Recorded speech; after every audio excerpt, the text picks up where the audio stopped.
Greetings, dear ones. I am Kryon of Magnetic Service.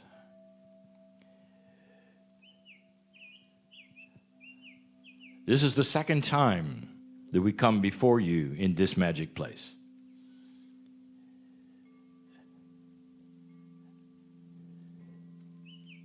In review, this is indeed a crystalline magic node. And the message today, the second one in the series of 4, is complex. And so we go slow.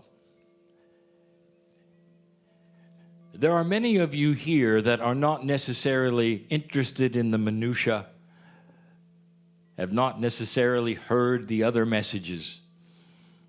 Maybe it's the first time that you've sat in this energy of channeling. And so I address you first. Dear ones, this is an opportunity for you to feel the love of Spirit. The creative source is here. And without any words at all, you can feel the love and the compassion for you. There is no agenda. You can sit in this energy and have a healing if you wish on your own. There's no instructions, there's nothing to do. Some others are very invested in the information and want more. They want to know the minutiae. What is it about the crystalline energy? What's going on the planet? How does it fit with your life? It's a complex channel. It doesn't have to be. But the bias of humanity that is simplistic often creates a puzzle when there doesn't have to be one. So let us start with a premise and develop it. The premise is this: you are here on a physical crystal node.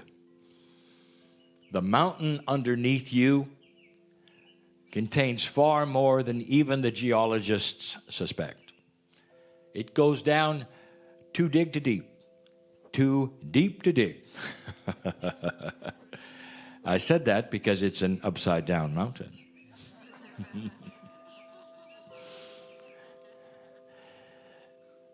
And so it would surprise even those who are the experts how much is here. And it affects the planet. It affects the planet especially metaphysically. But this is physical. And the attributes of the physical quartz crystal we will speak more of in just a moment. The second thing we discuss, which is totally and completely apart from the physical, is the crystalline grid of the planet. That is not physical. It is completely esoteric. It is an energetic grid that is named crystalline because of its attribute of remembering. So let us separate those now and forever in the discussion. The quartz crystal that you look at, that you mine, that you're working with today, that we speak of as the node itself, is physical. The crystalline grid of the planet is not. It's invisible, but we call it the crystalline grid because of the attributes of remembrance. So let's come back to the physical for just a moment. I want you to look at some things that are interesting from the beginning of time. You like crystals, don't you? And we said it yesterday, but let's enhance. Every time a crystal, a quartz crystal, is pulled out of the ground, and every time that there is an energy worker who feels something, it's benevolent every single time. How many billions of crystals are there on this planet, taken home so that those can enjoy them, surrounding them in perhaps every room of their house if they're sensitives? Why would you do this? And the answer is because every single crystal, if it talks to you, if you feel its energy, it's benevolent.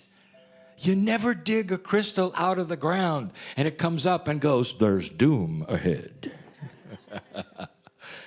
What are the odds?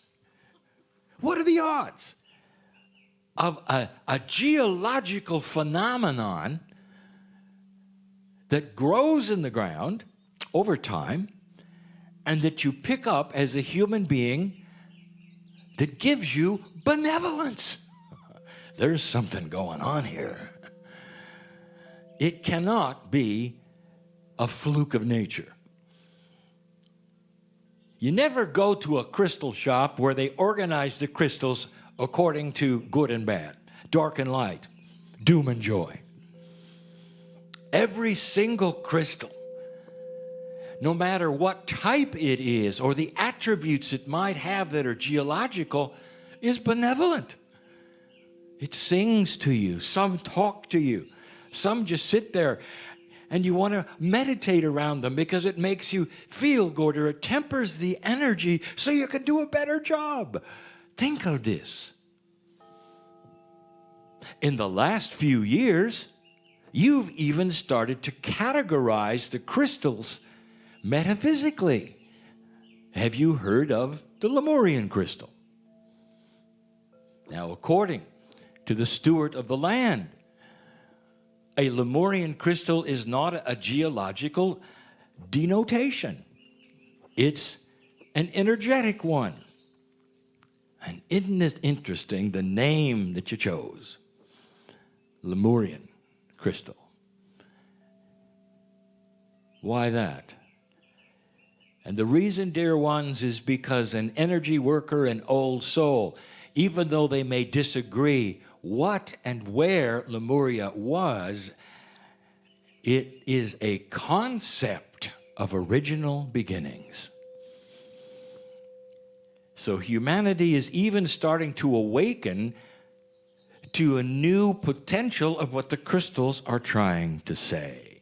A Lemurian crystal, by the way, is identifiable, according to the steward of the land, by that which is physical.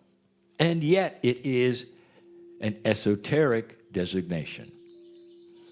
You're getting close to understanding a bit more about what they're trying to say to you. All of them are benevolent, every single one, from the smallest to the largest.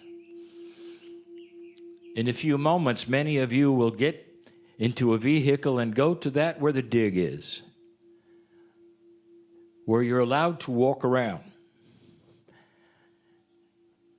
where you're allowed to actually relate to them in the ground. This is special. You will find some. You might actually put some back. Why would you do that? And the answer is, some have different messages. Some have different owners. How about that? Do they ally then with the consciousness of an individual human being? Now, do I have to tell you yes or no to a group like this? They call to you. There are a lot more crystals than there are humans. And so many can call in specific ways. It's a delightful idea. It's what brings you here. It's what puts a smile on your face when you look at them. That's the crystal that is physical. I want you to remember these attributes now as we talk about the ones that are not physical, that are what we call the crystalline grid attributes. And then we're going to describe the relationship between the physical node here and the esoteric invisible, which is the grid of the planet called crystalline. Remember, one is physical, one is not. What is the crystalline grid? We have taught it, we have described it, but here in this node is where it all comes together. I want to give you a story so you really understand what the crystalline grid is for and what it does and how it works. Imagine in this very land, imagine a battle. Often it's brother against brother. It's the Civil War. Imagine that you are in this war and you are a soldier and you're not a warrior. You're probably a farmer. You're handed a weapon, you represent an idea. You're put on the battlefield, given a uniform that probably doesn't fit. Some of you get shoes, some of you don't. Right away in the battle, the bullet finds its mark and you know you are mortally wounded. You fall to the dirt. I want to tell you something. All men and women, they die differently. That there's one thing you have in common. In those last moments of death, you forget the battle. You don't care who wins. You feel the blood leaving, the life force is going, and it's true what they say, that the soul and the brain cooperate to slow things down for a moment or two. And the thing you think about is not the battle, and your ears don't hear anymore.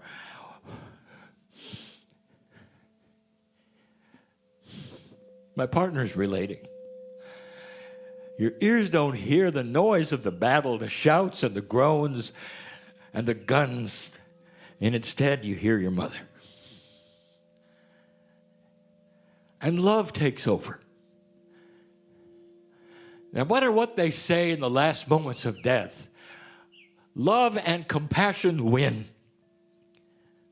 And even though you're hurting, even though your mouth might be moaning, your soul and your brain are going over the smile of your mother, of your brothers and your sisters, perhaps of your partner.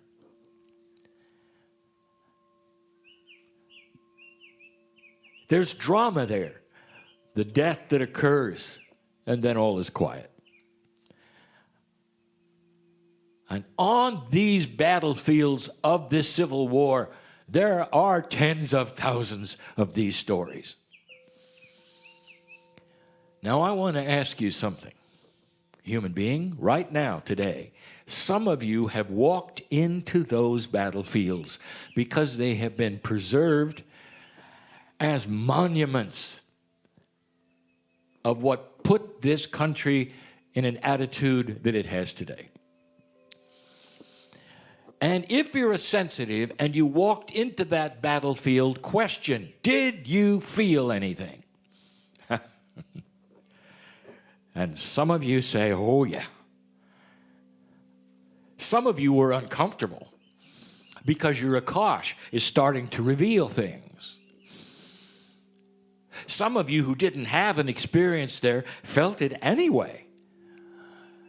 Question, for you to ponder what's going on that you would feel anything at all. Did the dirt have a memory? Did it play back? Did you hit a button? Did you see a video? And the answer is actually yes. That's what the crystalline grid does. It remembers the most dramatic things in history that have happened. It's not just in the battlefields. I'm speaking of what you would call the American continent, right here, right now. I would like to talk about that.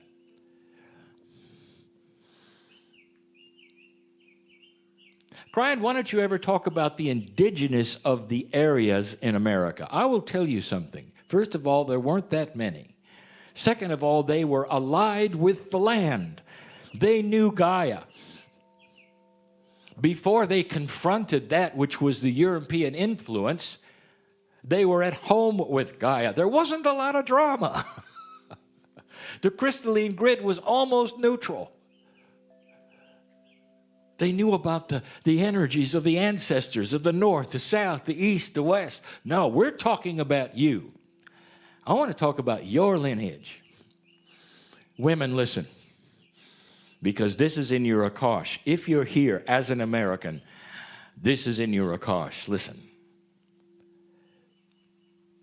Imagine a journey that might have lasted years, where you go from east to west, and where it's so common that you would have children that you lose. It was so common that you lost more children than you kept. And they would either die at birth, when you were either alone or with help, or shortly thereafter. Did you know that the women walked alongside the wagons? They didn't ride. The wagons needed to be stocked with things. You knew that, didn't you? Everyone who made the trip walked. The women had it especially tough. Whereas the childbearing, and they didn't stop. As the childbearing, you lost too many. I'd like to tell you the land is covered with little burial grounds that have no names. It was so common, women, you didn't even name the child until it was 3 months old because you didn't know whether you got to keep it. That's in your Akash. That's in the crystalline grid of this land. Now, what does this tell you? Several things. Number one, the land has memory. That's the crystalline grid. If you look at this worldwide, what has defined humanity as you know it today? And the answer is war, suffering, and drama. That's what has defined. It's defined you. It's defined Europe, South America, everywhere. Where everyone is and the languages they speak, it's all due to war. The most profound things you feel as you walk around has to do with suffering. And dear ones, that is the remembering of the crystalline grid. Now, the grid did not create suffering. It just remembers it. And that is the function of the grid, to echo human nature, to provide a lineage of remembrance, to feed the Akash. And this is why we have always said that which consciousness does stays on the planet. Suddenly,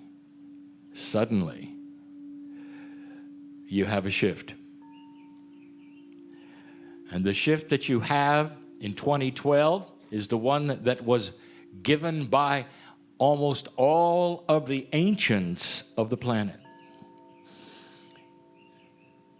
And suddenly this node becomes active. This node is physical. And what did I tell you about the crystals? They're benevolent. There's a reason. They have been waiting all over this planet. They give you messages that you enjoy, that you feel, and suddenly they've got a big message because they are beginning to fast track the invisible grid with benevolent information that is going to temper all of the suffering, all of the war, and start rewriting the crystalline grid. I'll tell you what the messages are. For those who are sensitive enough to listen, understand a crystal in front of you, in its beauty, in its transparency, the message is difficult. It's the rewriting of the future. Rewriting of the future. It starts to tell you about a future that you don't know. We'll call it future history, because almost every single old soul carries a bias of remembrance that says you're doomed. Look at your movies, you're doomed. All of the storytellers, the best stories that come out are ones that you have because you're doomed. It talks about the aftermath of war. Show me the movies, the stories, the books that talk about a new planet that has no war, about the puzzles that might be there, of the benevolence, of the compassion, of the beauty. They're nowhere yet, but they will be, because when the grid has been rewritten by this node you're sitting on, and the fast track that's coming, your crystals are going to start talking to you, and they're going to say, you have no idea where you're going. It's beautiful. Rewrite that which you consider is your future. Listen, this is so powerful that precogs, those who sense the future, are still sensing an old future. And repeated, they will give you information that says this is awful and it's going to happen, and this is awful and it's going to happen. They're just picking up what was, not what is. And that's why this node is working the way it is. One more thing. Many Americans, not the natives, the ones that came in the last 200 years, many of them say we have really no ancestors.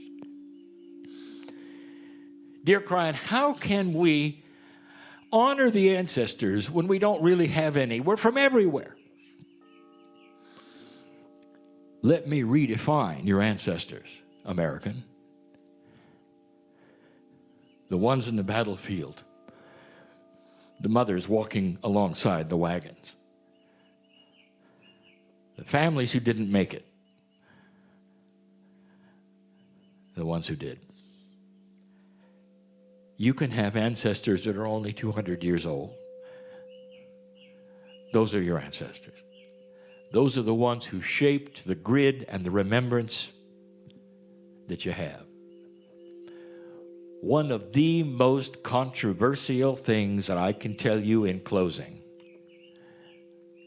is that these episodes on the invisible crystalline grid have so much impact to a sensitive, even to non-sensitives, that if something unusually tragic happens in a home, that particular energy will stay there quite often, even after the home has been destroyed. You call it ghosts. It's a playback system of the crystalline grid. On a certain date, a certain time, a certain frequency, you can measure it. Instruments will see it. Sometimes you will. The difference between a ghost and what you might call something else that has energy is that this particular episode you cannot interface with. It doesn't talk to you. It simply plays out and plays out and plays out. Nobody's trapped. There are no entities there. It's an esoteric video. And you can count on it. You can set up your instruments and your cameras and capture it. That's the crystalline grid. By the way, when it comes to things that go bump in the night, you have no idea what you're seeing. None. Humans categorize them all into one thing: unusual. Some of them are physics, some of them are normal. There'll come a time when you laugh at yourselves for being afraid of something. It was beautiful. And then you'll understand someday, when you can see multidimensional things, exactly what's going on. That's how powerful the crystalline grid is. Dear Kryon, are you telling me that when you rewrite this grid from this node, that even those things may change? And the answer is, they will. You're going to start seeing it. Hauntings that are no more. Energies that can no longer be felt where tragic things happen, where people died. Flowers that grow where flowers never grew before. The sun comes out in dark places. This is the prediction of the planet past 2012. It's the reason for this place. It's always been here, waiting. The message to you, specifically, rewrite your future. Now the crystals in your home and all around you aren't just benevolent. The message is clear. Do you have a doom bias? Clean it up. Because you're not going to get to that future yet that is there when you're always expecting the other shoe to drop, when you're always expecting something bad. What is your bias about your life? What's the bias about your age? All of this can be rewritten. And this is the place that'll do it. If you're able to go to the dig today, listen. For there'll be some talking to you. More than just take me home. They'll say, we've waited millions of years for you. Take me home. It's a little different. And so it is.